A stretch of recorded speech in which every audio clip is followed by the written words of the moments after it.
Hi there, this is Robert, and welcome to today's show. Now, back in February, I had Dr. Alberto Paniz-Mondolfi with the Venezuelan Science Incubator join me on the Outbreak News This Week radio show. We spent the whole hour talking about the infectious disease crisis in Venezuela, and I'll put the link to that audio below so you can check that out for yourself. It's really good stuff. Now, he agreed to come back and do this show to discuss the political and the economic and the humanitarian crisis happening today in Venezuela. Now, there are three main policies implemented by Hugo Chavez since 1999 that really produced the current crises: widespread nationalization of private industry, currency and price controls, and the fiscally irresponsible expansion of welfare programs. So joining me, boots on the ground, from northwestern Venezuela, please welcome Dr. Alberto Paniz-Mondolfi.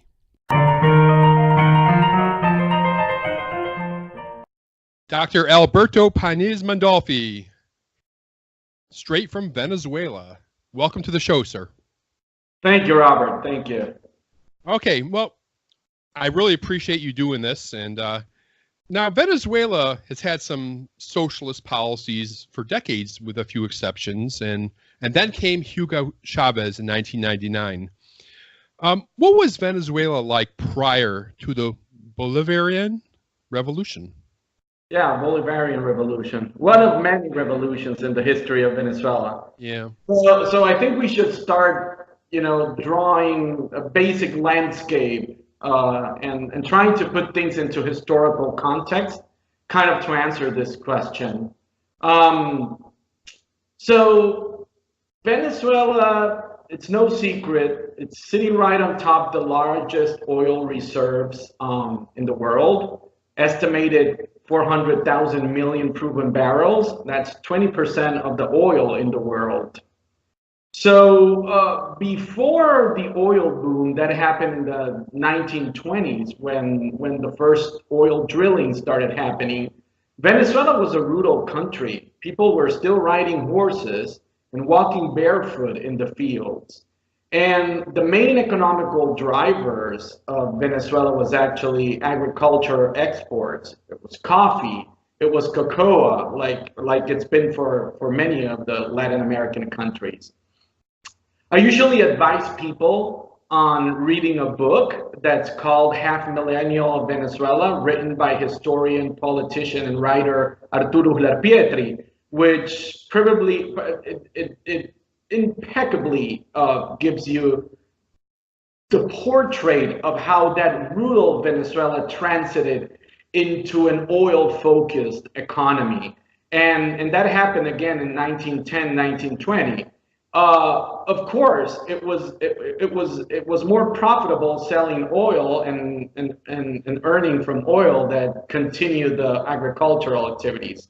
So then Venezuela entered a period in which it partnered with British and US petroleum companies in a 50% deal. And that happened until the 1970s, when the National Oil Company was actually nationalized under the administration of President Carlos Andrés Pérez. So the history of Venezuela has been of ups and downs, with a very strongly ingrained military culture since independence. And in the 1950s, we had the last dictatorship, which was a marvelous progress, the infrastructure progress of Venezuela was unmatchable. This was the administration of the dictator Pérez Jiménez. Of course, the cost in human rights was very elevated on violations, but that short-term dictatorship actually produced the modern Venezuela and gave us a modern Venezuela. And that is when we then transitioned to democracy, and Venezuela installs itself like one of the most long-standing democracies in the hemisphere. So in the 80s, stuff started going downhill. But before going into that, your basic question was, how was Venezuela before Chavez? And it was a country with a developing economy, I must say a decent quality of life. People could afford most of imported goods. The middle class was peaking, and Venezuela had a very robust healthcare and educational system.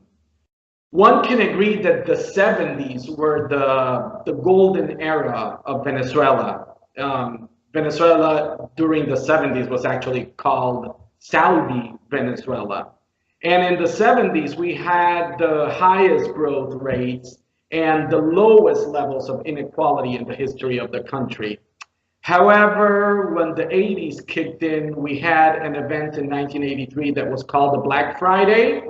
That was the first and biggest devaluation of the Bolivar, of the Venezuelan currency. And it was a strike to Venezuelan economy. And what happened thereon was that social disparity ignited and social division started to show up its face. Of course, the per capita growth fell, and its ultimate consequences came in 1989 in what we remember as the name of Caracazo, which were huge riots in the streets of the capital, Caracas, which actually started in the suburbs in a city called Guarenas. And these were 2 and 3 days of massive riots and killing in the streets. I was a kid. I clearly remember the image of the military on the streets killing people in an attempt to control the social turmoil. I also, Robert, remember words from a journalist, which I came to probably digest and assimilate at this point of my life. I can't recall who that journalist was, but he said, 1989, February 27, this was the day in that Venezuela looked for the first time into a mirror and did not recognize herself. That's how bad it was. So this was Venezuela before the Bolivarian Revolution, before Chavez. If you give me a couple more minutes, Go ahead. there was, because it's important, we have to outline it. I always say Chavez was it was a trigger for what came, but Chavez was also the consequence of some vicious administration that happened because of the dependence of the Venezuelan economy on oil. So, in the pre-Chavez era, there was already a decline in democratic governance. You can pretty much say that oil wealth had distorted Venezuela's national economy, and this is pictured impeccably in a book that's called Venezuela Before Chavez: The Anatomy of the Economic Collapse, which was written by 2 Venezuelan economists. One is Ricardo Hausmann, the other Francisco Rodriguez. Actually, Ricardo Hausmann, economist from Harvard, is the Venezuelan who was just appointed by interim President Juan Guaidó to take over the representation of Venezuela in the Inter-American Development Bank. So this book is a must-read if you want to learn about Venezuela's situation and what took to the Chavez era. There was a drop in a flattening in oil production in the 80s and transitioning to the 90s. And Venezuela did not pay particular attention to the warnings that many Venezuelans had brought up. I talked about Arturo Uslar Pietri, which was a famous writer and politician. He used to say, he had a saying that was sowing the oil. You had to reinvest the oil in agricultural and gain alimentary and food independence. And you had to invest the money from oils in sectors of the economy. That did not happen. Of course, with a drop in oil prices and a terrible lack of investment, what happened is that this finally led at the late 80s and the decade of the 90s to a political fragmentation, which even more undermined the economy and started leading to political instability. So it wasn't. I mean, Chavez was brewed in a troubled Venezuela that already came with deep structural problems that were carried from the 70s. And that must be outlined because Chavez is not a new phenomenon. It's not a guy that was brought from Mars and suddenly put in the country. So I think that pretty much answers that question. Yeah. And a lot of times the Chavez policies, we've seen that in other places, if there's some kind of economic turmoil going on in the country, people are looking for this shooting star to solve all the problems. And my feeling is that's what the Venezuelan people were looking for out of Chavez. And they voted for him. Yes, absolutely. So Venezuela is still a young country, a tribal country. When I mentioned it's a country with a deeply ingrained military culture, is precisely because Venezuelans have this messianic tendency. They're always looking for the person and not the collective. It's the person, the savior, the almighty politician who's going to come and solve all the problems. And that is part of the political culture of the very immature political culture of Venezuela. Let me tell you, I think if something, this deep, dire crisis that we have undergone over the last 2 decades has brought something positive is I think for the first time, the Venezuelans are maturing political wise. I think Venezuelans have learned that we cannot continue to look for a God and for a savior. I think Venezuelans have started to, feel that the country is a matter of all of us. And I think that this crisis have brought Venezuelans to take more mature political decisions in the future. Okay, well, one of Chavez's first actions, and this is really kind of how it all started, was the nationalization of the agricultural sector. And his idea was to reduce poverty and inequality by taking from rich landowners and give to poor workers. So from 1999 to 2016, his regime robbed more than 6 million hectares of land from its owners. What was the consequence? The food production in Venezuela dropped by 75% in 2 decades. And of course, this is just a recipe for disaster economically. And Dr. Paniz-Mondolfi, this is just the beginning. Can you talk about the shortages not only of food in Venezuela, but also water? You told me before we came on the air, electricity, there's all kinds of issues with that. Can you talk about those issues? Sure. So it's good that you brought that up because I always say that Chavez was this kind of a tropical Peter Pan, right? Expropriating the lands from the people who apparently were stealing from the poor. But, he was also very clever. He did that on the right moment. So when Chavez came into power, the oil prices were on its lowest historically. But in 2008, that's when Chavez actually steps in his administration. Oil prices skyrocketed to the highest levels historically. We're talking about $150 a barrel. And that allowed Chavez to install his policies of, social programs. And basically people were in agreement with him. Like, yes, These people have stole our lands. These people have stole our food sovereignty, and they deserve to be punished. That is perfectly possible if you have a $150 oil barrel price. So you have tons of money coming in, people are not working, you have tons of social programs, and basically people take the decision, why am I going to work if I can get all these subsidized programs from the government?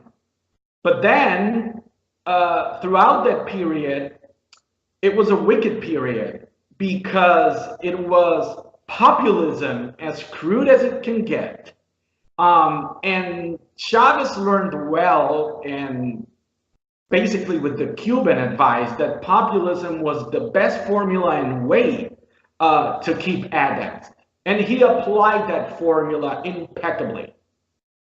On the other hand, meritocracy was killed and basically substituted with party loyalty.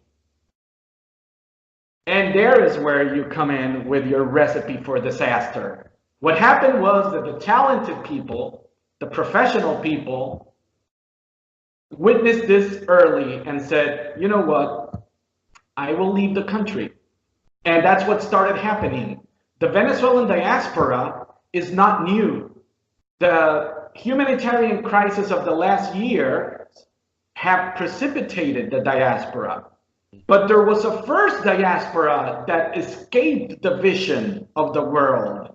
And it was that the professional and the most talented body of Venezuela had already left in between 2008, 2014. Why? Because they were basically substituted by loyal partners from the party. Basically, the military started driving the administration. So what Chavez didn't take into consideration is that nothing's eternal. And then in 2014, the oil prices plunged. And then Venezuela fell into a similar scenario in which Cuba fell after the Russia pulled out his help, and Venezuela was suddenly in a special period like that of Cuba. And that's where things started going downhill. So you mentioned first about the food stocks. Right. Well, it's a shame. I'll tell you, the minimum wage salary right now, as we speak, 2019, is 18,000 bolivares. So the minimum wage salary in Venezuela is actually $5. A university professor is making $8, okay? Now, we gotta put this into context. The standard monthly food basket is right now on $515 a month, okay? And you're making $5 minimum wage salary. So you need to make 3.6 minimum salaries a day to cope with the minimum of the monthly standard food basket. Nobody in Venezuela is able to meet this. And that's why we have this humongous nutritional crisis. On the other side, because the agricultural industry was devastated, we don't have internal production. So what basically sustained the Chavez regime during 2018 and 2014, that was basically a honeymoon, was that you had the money to import the goods, but you no longer have that money. So that's foods-wise. In terms of medications, nowhere to be found. We, in our previous interview, spoke about that for infectious disease, you only count barely gaps 30% of antibiotics.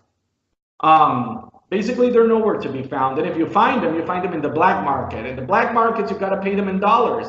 And you have a currency exchange control. And then you have hyperinflation. So basically, a 7-day course of antibiotics is not accessible to any common Venezuelan in the streets. Electricity. Well, Venezuela had once one of the most robust electrical grids and systems in the world. In 2007, like everything, the National Electric Company, the electricity was nationalized, and it started going downhill. There was a very deep infrastructural deterioration that was basically due to bad management and corruption. Corruption is one of the main drivers of Venezuela's misery, if not the main. In 2010, to give you some numbers, close to $40 million were allocated to invest in 40 projects of maintenance and to modernize electric systems in Venezuela. This failed. In 2013, we were expected to have over 5,000 megawatts, and what we had, we barely reached 3,300 megawatts. So all that money was gone. We're talking about close to $40 million. And we know that this was basically people who had, because of their party loyalty to the Socialist Party, they had access to the concessions, they had access to dollars in the currency exchange control of the government. They didn't have to go and look for those dollars in the black market, and all they did was big business. So here we come into 2018.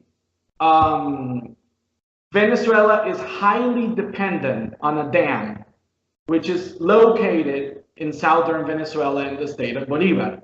This is the Guri Dam. It's one of the largest dams in Latin America. So Guri has dropped up to 240 meters just above sea levels. From 2007 to 2010, it reaches the lowest levels that it had ever reached. This partly due to the climate change, but also to the aggressive and anarchic mining that's going on there south. And the Caroni River, which basically feeds the dam, has been severely damaged. So if you take into consideration that the Guri Dam supplies 70% of the country's electricity, here comes what happened in 2019. A big blackout that affected all 23 states of Venezuela for 6 to 7 days. What happened here was that one of the principal high tension lines, the 765 kV line, which comes from the Guri Dam, and the substations of the Malena and San Jeronimo B basically collapsed. It was not an iguana, okay? The government came with this theory of conspiracy that they have been hijacked electronically, and they were victims of a cyber attack that was directed from some obscure offices located in Chicago and Washington. Well, you know. So that's what they were telling the public, Alberto? That's what they told. Yeah, they said that this was a cyber attack, a very surgical and refined cyber attack from the U.S., and that they had detected that actually this had been driven from some sort of locations in Chicago and Washington. Let me tell you something. I was surprised to hear that story. I was expecting another story, a little bit more fantastic. You know, I used to tell my students, you know, down south we have the most ancient rocky formations on Earth, right? It's called the Gran Sabana, and these rocky formations are called tepuis. And we have a very famous tepui, which is called Mount Roraima, which actually inspired Sir Arthur Conan Doyle to write The Lost World. So I was telling my students, you know what? Don't be surprised if this government comes up with a story saying that a T-Rex or a pterodactylus came down from Mount Roraima and bit the cable and left us all without power for 7 days. So I'm really surprised that they came out with the Chicago and Washington history. Now, what they didn't take into consideration is that all the mechanisms, all the electronic and computer systems of GURI and all the electric system is analogic.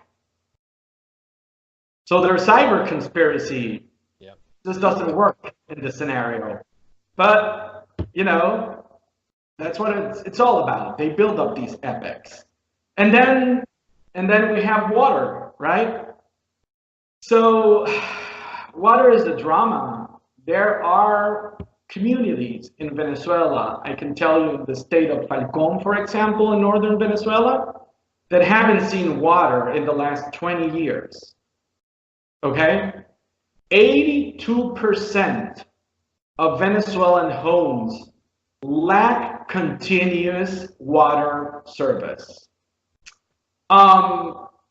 The worst part of it is that 35% of our water reservoirs are either physically, biologically, or chemically polluted. So we don't even know if we have water, what kind of water we are consuming. And of course, add water and electricity, which is what happened throughout the blackout.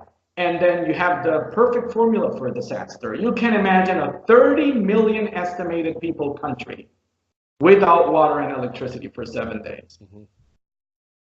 Well, let me go back on the food issue. And, you know, of course, here in the States, we see the media reports. People are eating garbage. They're eating dogs on the street.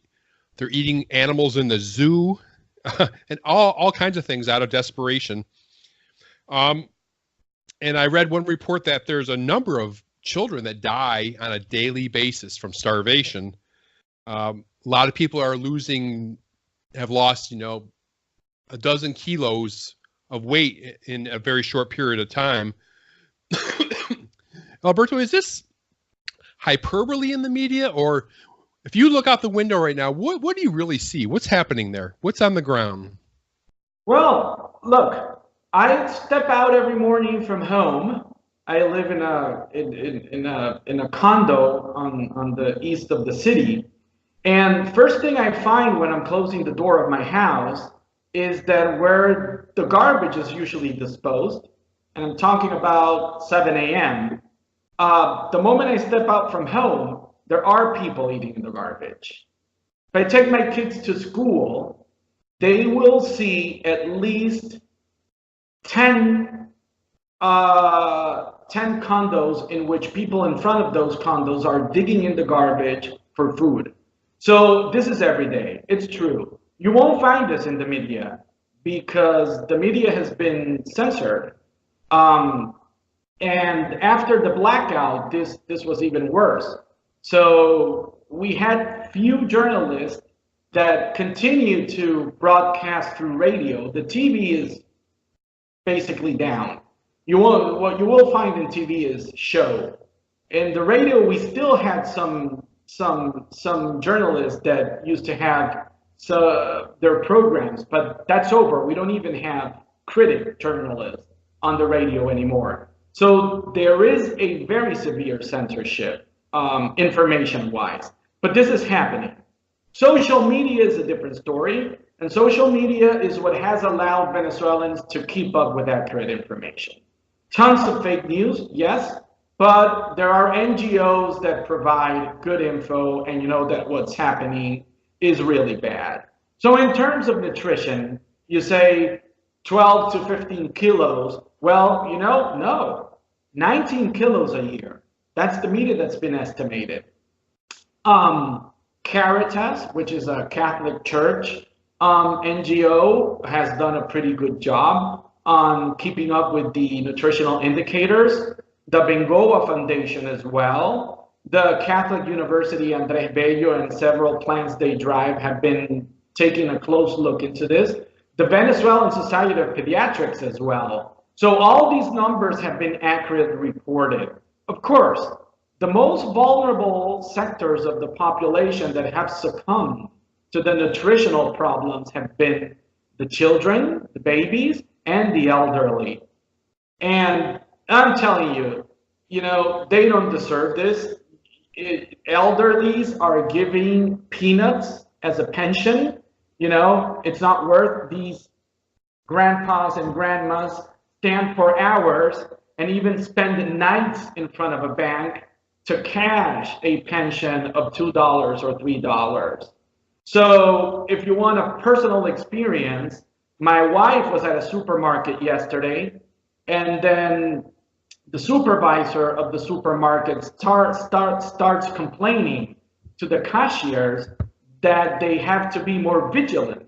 And then my wife is asking, well, what's happening? What's all this about? And it was a poor grandpa that was you can't even call this stealing, you know? This old grandpa was dying of hunger, and he had put an onion and a couple of tomatoes in his pockets. You know, give me a break. Not even to buy a couple of tomatoes and an onion, you know? So there went my wife and said, you know what, let's pay for the grandpa's tomatoes and the onions. And that's how many Venezuelans are trying to act in solidarity. So what you've been reading is the total truth. It might be more crude than what you think. It's awful. It's an awful social picture. It is. Let me just piggyback on what you said about your personal situation real quick. Now, you said you're living in a condo. Your kids you're taking your kids to school. Your wife can go get groceries. So are you just in a different economic stratus than what we're hearing? Because you're a physician? I tell people this, you know, this is like Cuba, right? Middle class. If you want to include me, I'm not even middle class anymore. I don't even have a home, okay? I live with my in-laws. If an MD today in Venezuela with a PhD, master's degrees, and 3 specialties and subspecialties like me had to buy a home, forget about it. With my earnings, I would spend at least 40, 50 years. I would have to work for months to pay a monthly rent. So that's not possible. Yeah. Still, you make some money to survive, okay? Say I can probably have a bit more access. Say I can buy, that day I could buy the tomatoes, the onions for grandpa that's starving. And then I could buy probably some bread and 300 grams of cheese that would build up to half of a minimum wage salary. Till there. That's it. Gotcha. We're basically burning our savings. And, you know, I'm not ashamed. You know, we need to put the Venezuelan truth out there.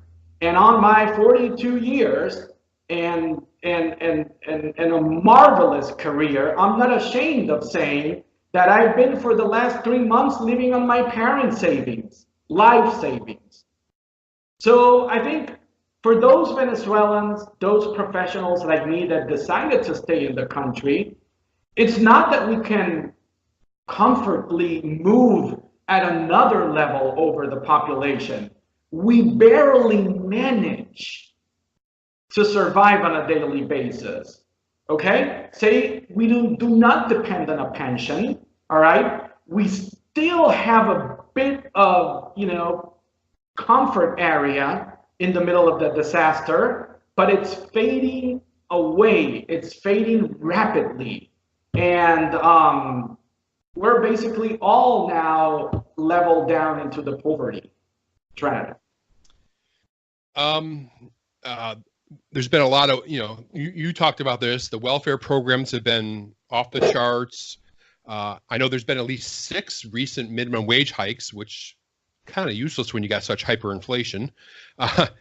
The nationalizations implemented by the regime, this massive, colossal government deficit, and basically what a lot of countries are doing, they finance their government by printing money, running the printing press, and that's what Venezuela is doing too.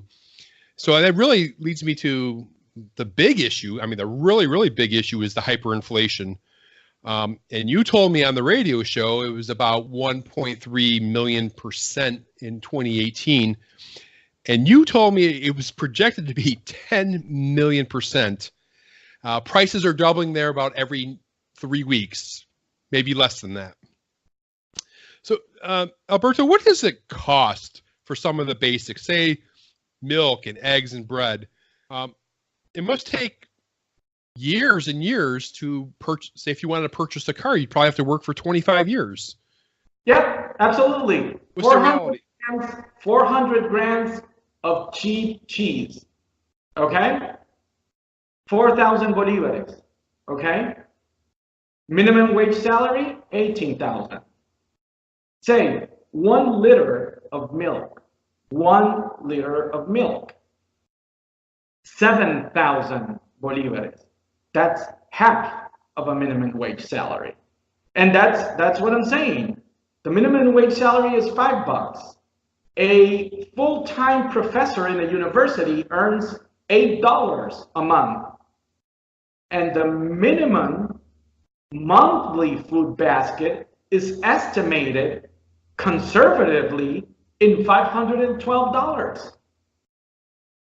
So you just can't make it. How are Venezuelans surviving? Well, because they receive money from the people who have left the country, their family members. I think that is the main source. Venezuela in the last week has started a kind of accelerated dollarization process. So people now are paying in dollars. This is another story I lived. The first day of the blackout, I traveled to a town that's called Quibor, right? It's a rural town in Lara state. And I stop at a store of some friends and I say, hey, listen, all the ATMs and all the purchase machines are down. The banking system is completely out. And nobody in Venezuela has cash. You don't know where all the money that's being printed is. Local currency is nowhere to be found.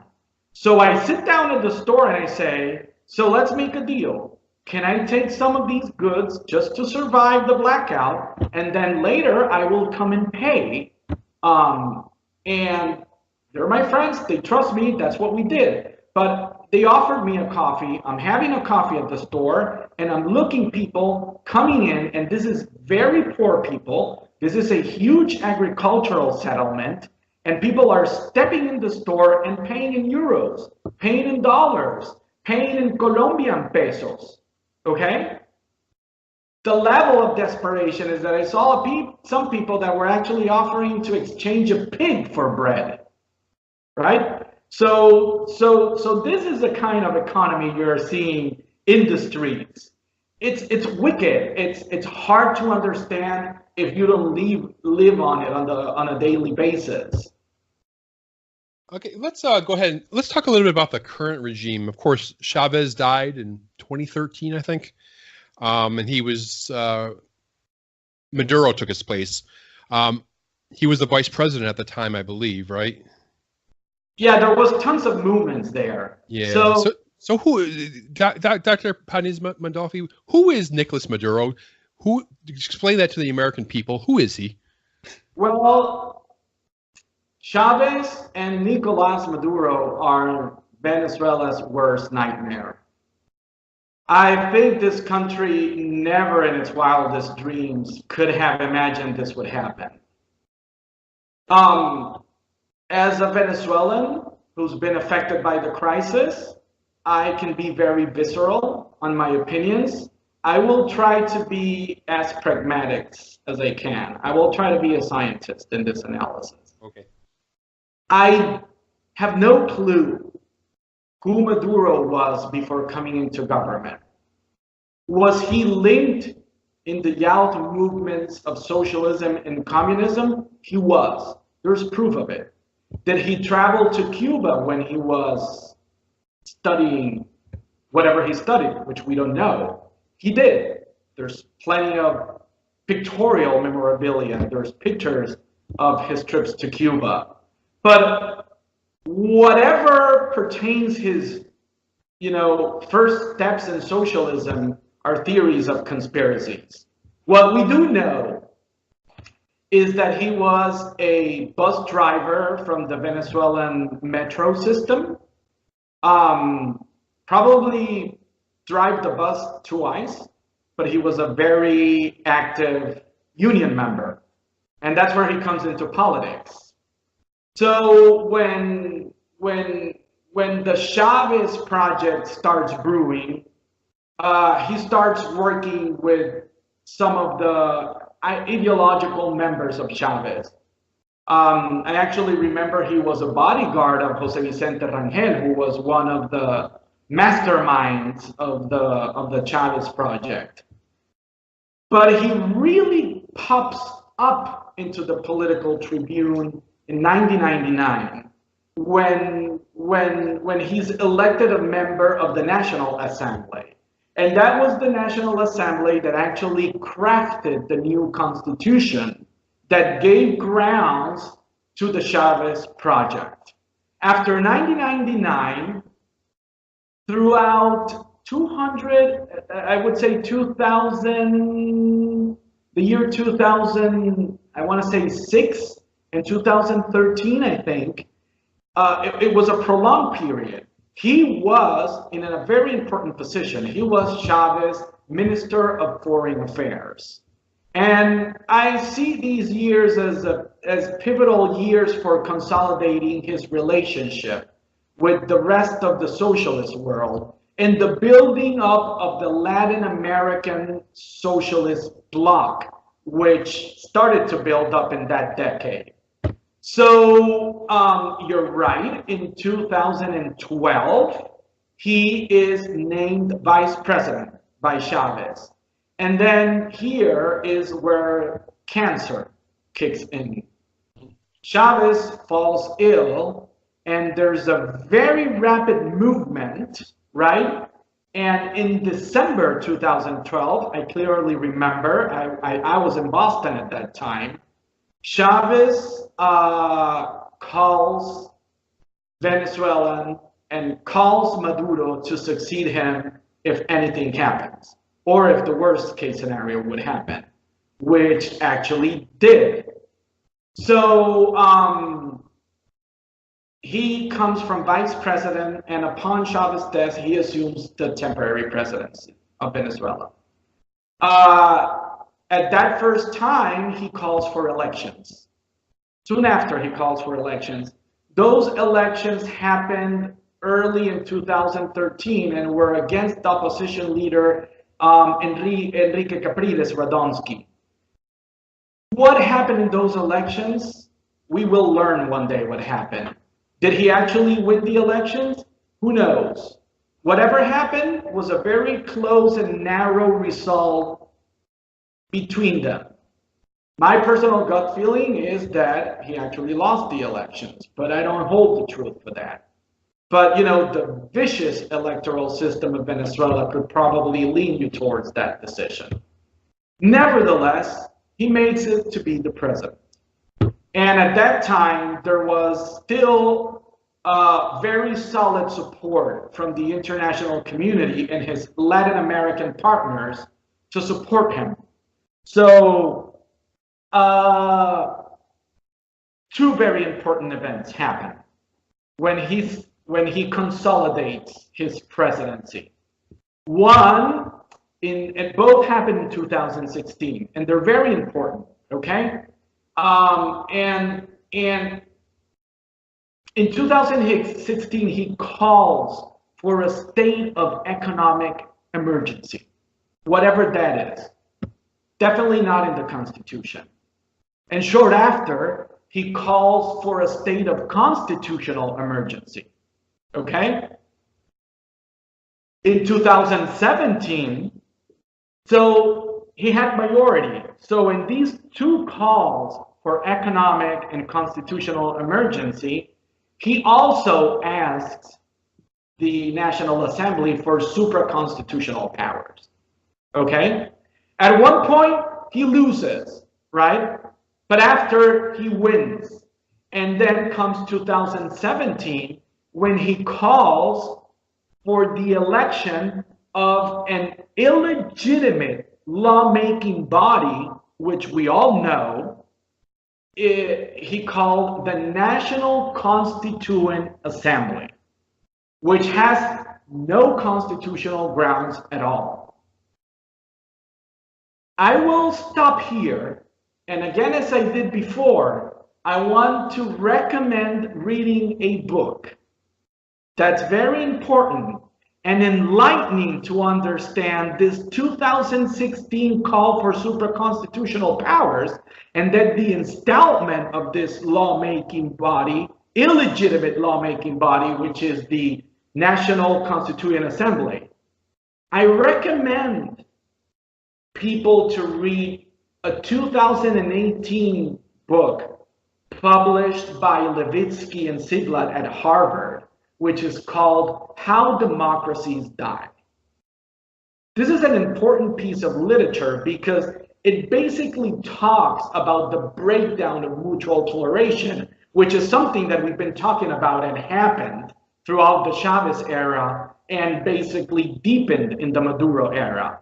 But the important part in the Maduro administration is how Levitsky and Ziblatt basically make a carbon copy of applying constitutional hardball.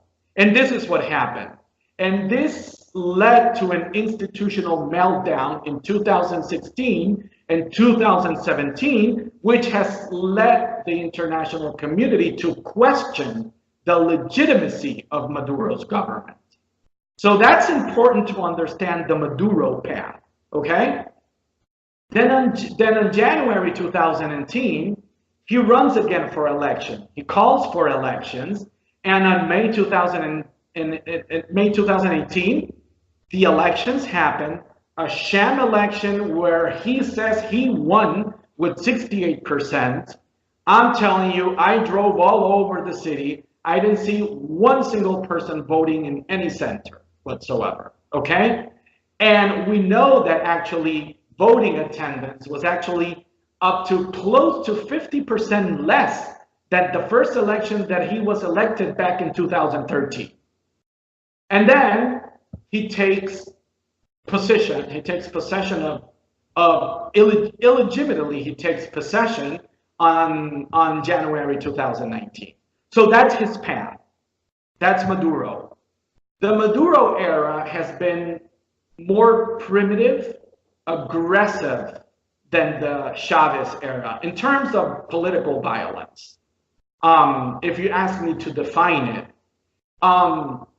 it's been exponentially driven by an increase in mismanagement and corruption. It basically made disappear entirely the commercial private sector. I think it's in this period where suppression of individual freedom was consolidated in Venezuela, and with that, human rights violation escalated to unprecedented levels. Then comes the humanitarian drama with the shortages of food and medicine, the exponential increase of corruption. But this is probably one of the most perverse man-made crises that contemporary societies could learn of.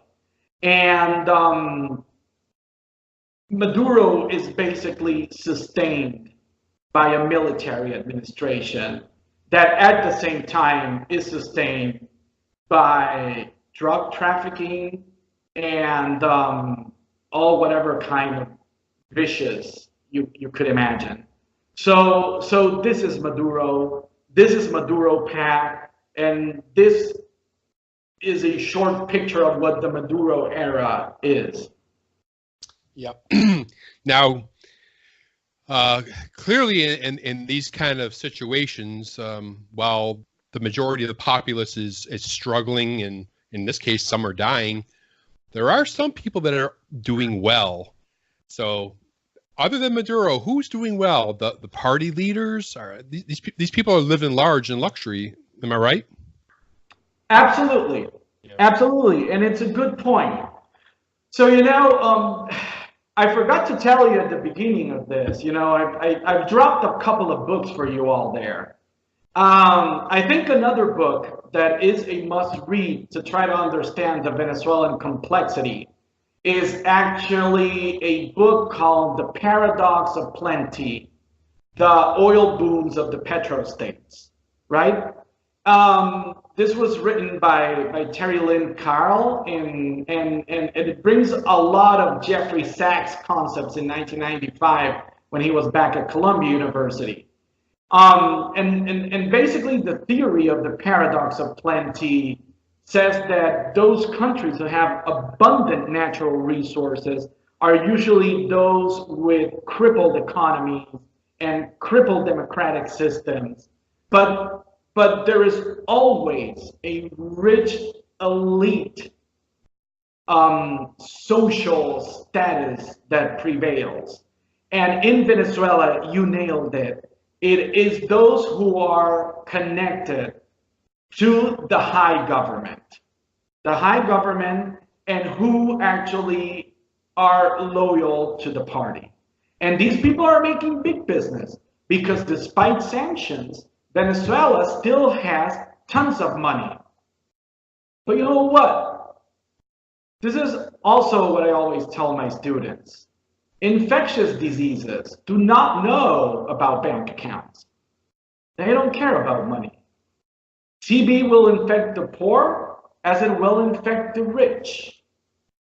There's always going to be an equal spillover to whatever social status you are, okay? Same thing happens with Venezuelan infrastructure. You can drive a couple of blocks down where I am sitting talking to you, and you will indeed find luxury condominiums. Luxury.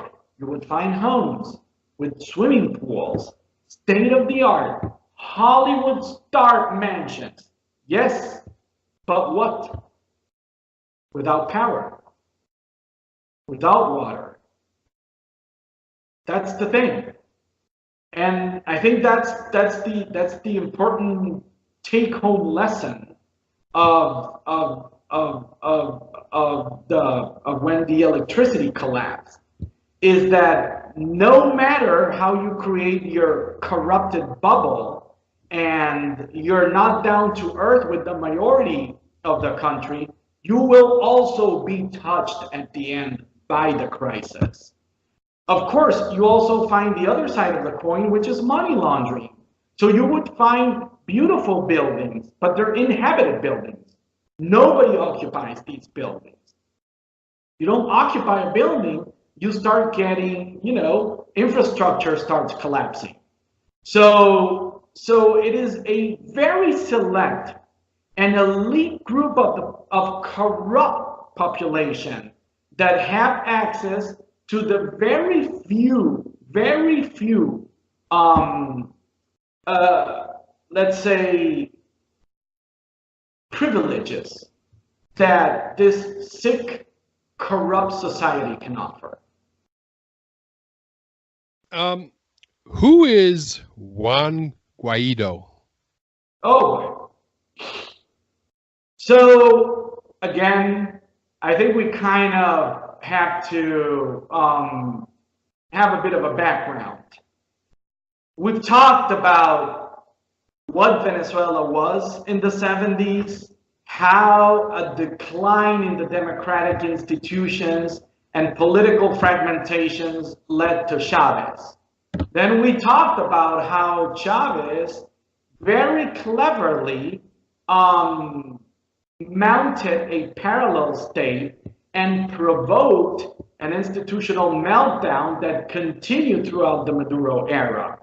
And there has been an important implosion within the Unified Socialist Party of Chavez. But it has also happened in the opposition. Venezuelans have undergone a process of learned helplessness.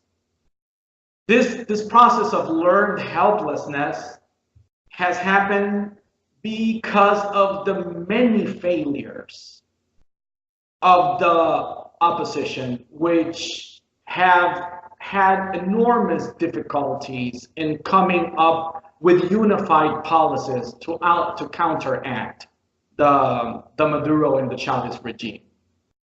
There have been a varied and a plethora, a myriad of political parties that actually made life within the opposition. And at times, it's been very difficult to have them reach a consensus. Probably being one of the main points, the leadership of that consensus. It's because of the political ego, probably, you know? But the times of the people out there in the street is not the times of politics. We cannot wait for politicians to come up with a consensus decision to get us out of this trouble. And that had, to one point, led the Venezuelan citizen to a state, to reach a skeptic state towards their leadership. So there was a point in which we didn't trust our leaders, to tell you the truth. We were exhausted. We still are. But then we kept asking, why don't we have an outsider come in the game? Why can't we have somebody totally out of the game come in and assume that leadership? And then came Guaidó. Of course, Guaidó comes from one of the four most prominent political parties of Venezuela, which is Voluntad Popular, okay? Then we have Primero Justicia, then we have Acción Democrática, and then we have Un Nuevo Tiempo, right? Those are the four main political parties. And Guaidó comes from Voluntad Popular, but he was a guy that was not a public politician.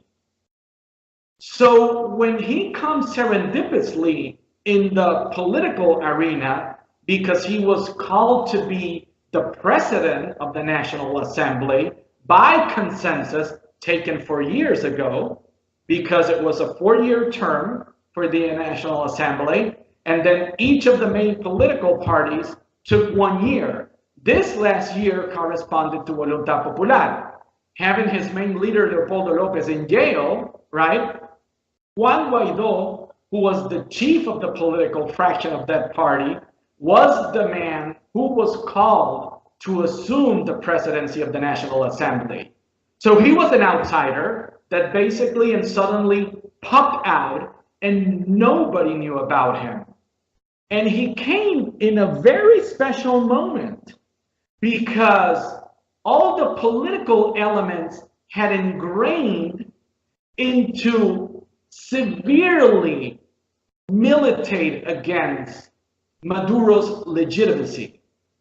So what happens is that Maduro calls for the constitution of the National Constitution Assembly. He goes into elections which are not legitimately and are not recognized by most of the international community, and he takes over in January.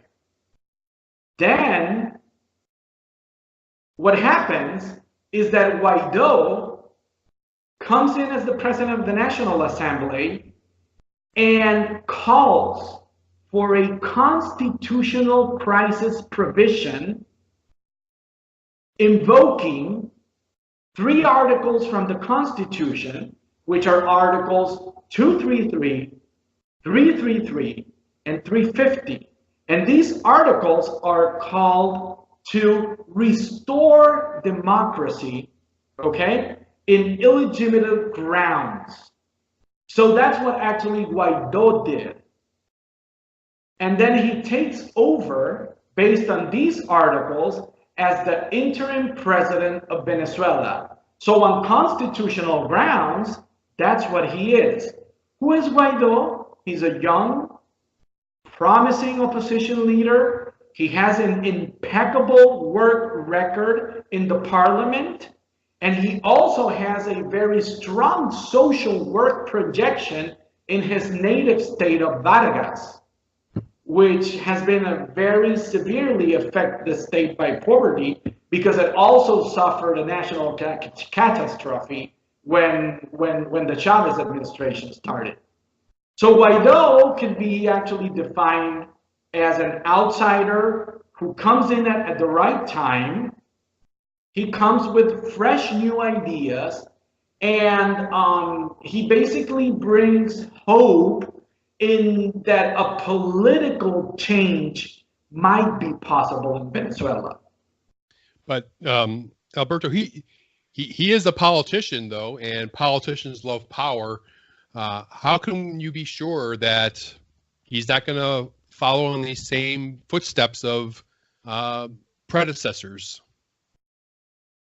Well, that is going to depend on how he builds up his capacity to articulate street actions and social protests while capitalizing and creating a broad political project that is inclusive to most, if not all, sectors of the Venezuelan society. And this has to happen on an independently fashion of the political affiliations. And I think he is working on that. You can pretty much see that he's leaning towards that side. We haven't been lucky though, because the Venezuelan humanitarian crisis has been heavily politicized, both nationally and internationally. But that does not,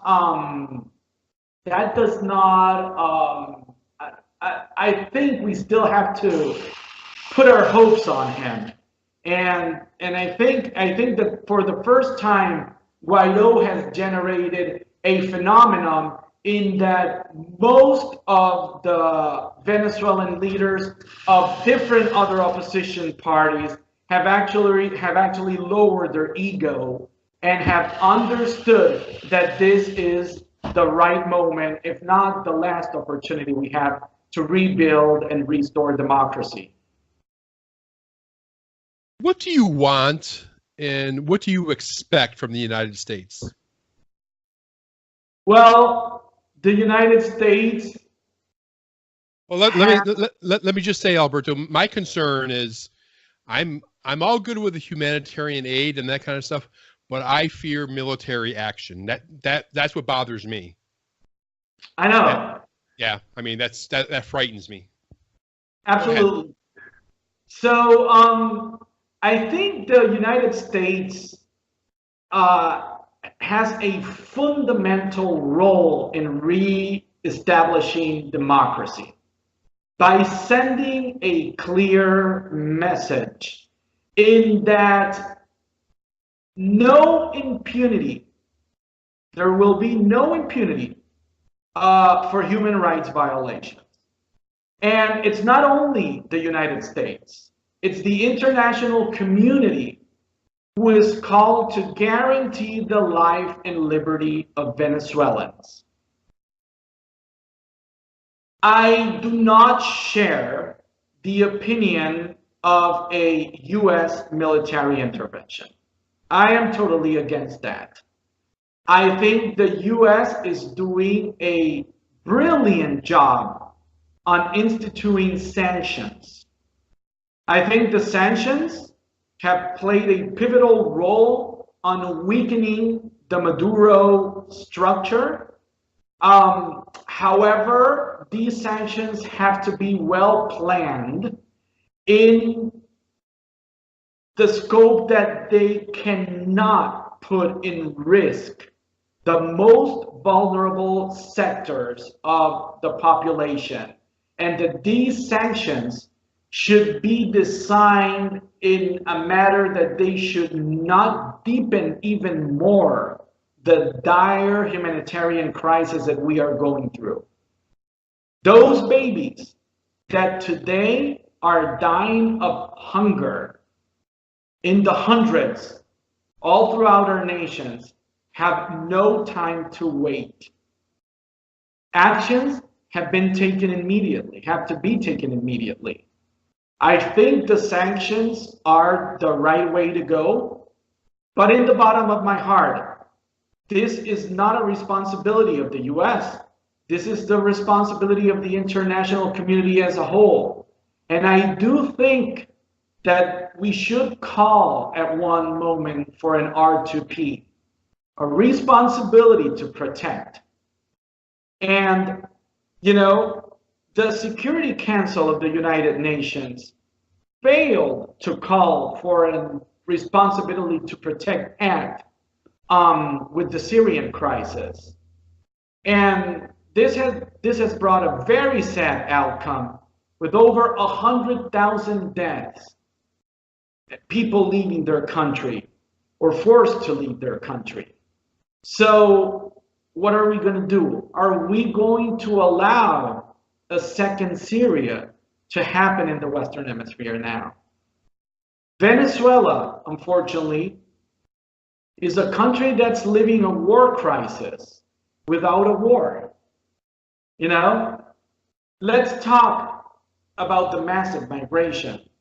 Venezuelans have left on the millions since 2015. The Venezuelan diaspora is estimated to be 3.6 million since 2015. And if the situation continues to evolve as it's ongoing, conservative estimates are that it could escalate to 6.5 million by the end of 2019. So Venezuela is going to lose a third of its population due to this crisis. Let's put it in numbers again. 1 of every 12 Venezuelan have left the country.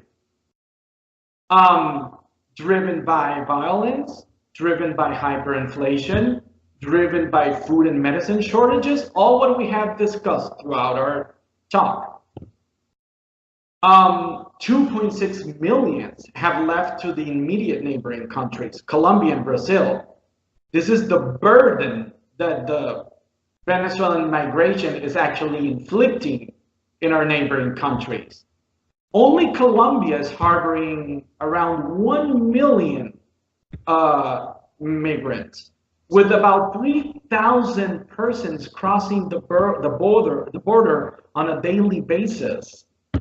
So also other countries in a minor degree are feeling the impact of the Venezuelan migration.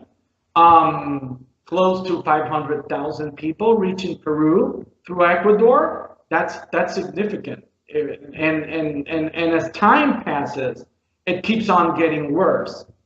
So what's really shocking about this is that, you know, we're talking about an estimated 2.9 million migrants, Venezuelan migrants in 2017.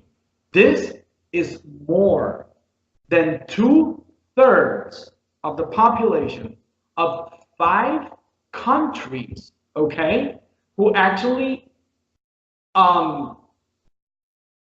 inhabit war conflict areas, okay? War conflict areas. We're talking about countries like Syria. We're talking about countries like Afghanistan, South Sudan, Burma, Somalia. So Venezuela is actually building up to 2/3 of the diaspora of these countries who are actually in war. So this should, you know, kind of draw the dimensions of what the Venezuelan problem is, which doesn't seem to be pictured quite clearly in the media nowadays. And to wrap up, again, I don't think this is a sole responsibility of the US. I think this is a responsibility of the international community as a whole.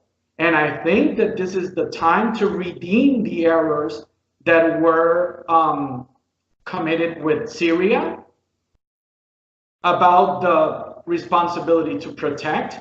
And I think that the Security Council should call upon negotiations, and an R2P should be put into place as the international community should be mounting pressure and calling upon WHO General Director to put into place a public health emergency of international concern policy over Venezuela.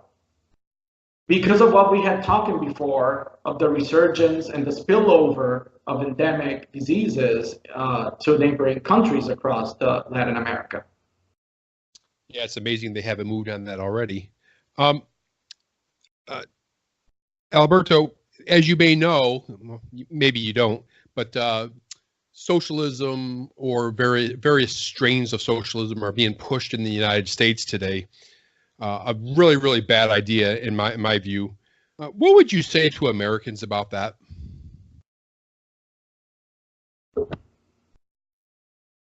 I would say that any type of political tendency that violates individual rights, justice, and the rule of law is unacceptable.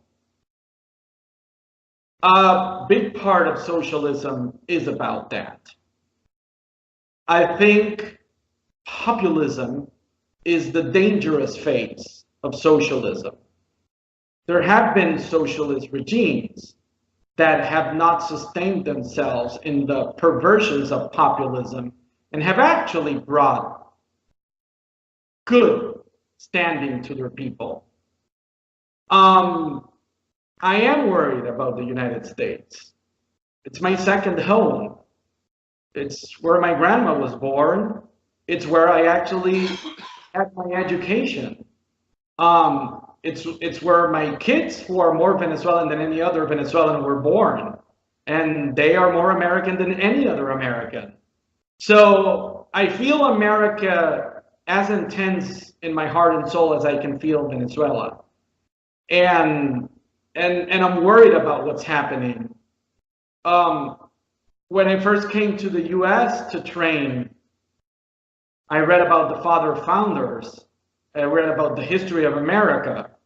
I said, you know, I have to learn about America if I'm going to live in America. And I went deep, Robert. I went deep in my readings. And somehow, and here comes the book again. Here comes the book again. I made it to this book called The Other America from Michael Harrington. That book probably didn't reach 1,000 copies when it came out. I think it actually made the pages of the public when Dwight McDonald wrote a piece for the New Yorker that was called Our Invisible Poor.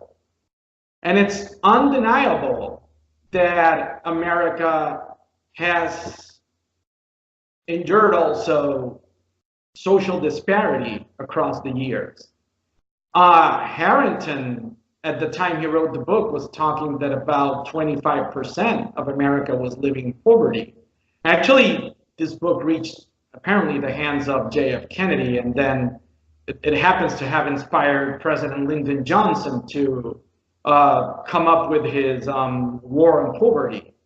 It's interesting. It's a socialist piece, so I'm usually skeptic and reluctant to this kind of literature, but it's enlightening because then it's the life of Alberto in the suburbs of New York when he did his residency, and then it's Alberto in the projects in South Boston with their friends during fellowship training, and then it's Alberto during his postdoc in Yale, riding the shuttle with the veterans from New Haven to West Haven, and contacting with that part of America, which also lives in extreme poverty.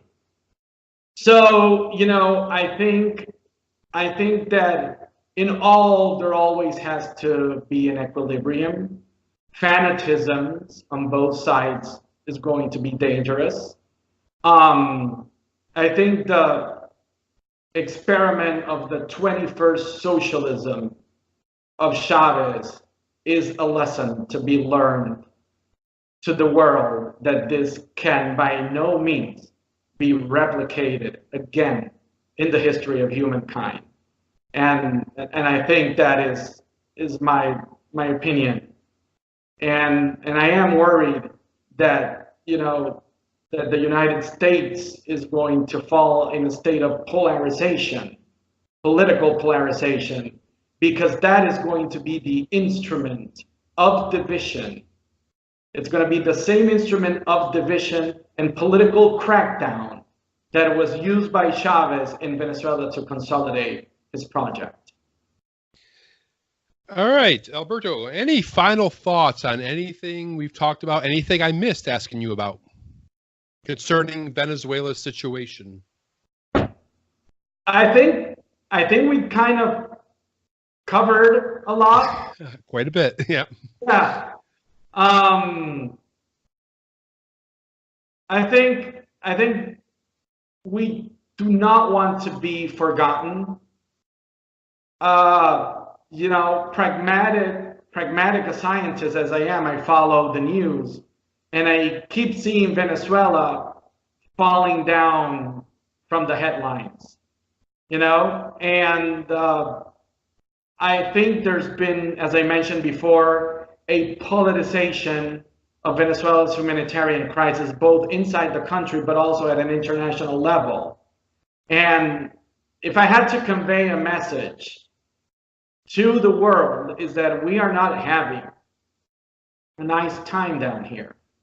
And that our ultimate fate, at least, you know, for people who speak up like me, and are not willing to leave the country, our ultimate fate is to be arrested, imprisoned, tortured, and finally murdered. And that is what's actually happening to a handful of political leaders and social activists. And this is not showing up in the media right now, and it's devastating. So I think I'm optimistic.